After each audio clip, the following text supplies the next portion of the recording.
সীমান্ত হত্যা নিয়ে স্বরাষ্ট্র ও পররাষ্ট্র মন্ত্রীর কোনো বক্তব্য না থাকায় তাদেরকে চুরি পরিয়ে রাখা দরকার বলে মন্তব্য করেছেন জাতীয় নাগরিক পার্টির মুখ্য সমন্বয়ক নাসিরুদ্দিন পাটোয়ারি। দুপুরে ব্রাহ্মণবাড়িয়া কসবা উপজেলার ধ্বজনগর সীমান্তে বিএসএফ এর গুলিতে নিহত 2 বাংলাদেশির কবর জিয়ারত এবং তাদের পরিবারের সদস্যদের সমবেদনা জানাতে গিয়ে সাংবাদিকদের কাছে এমন মন্তব্য করেন তিনি। নাসিরুদ্দিন পাটোয়ারি বলেন, সরকার নাগরিকদের নিরাপত্তা দিতে পুরোপুরি ব্যর্থ হচ্ছে।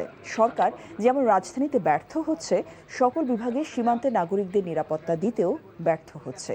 সীমান্ত রক্ষা সরকারের প্রধান কর্তব্য বলেও জানান তিনি।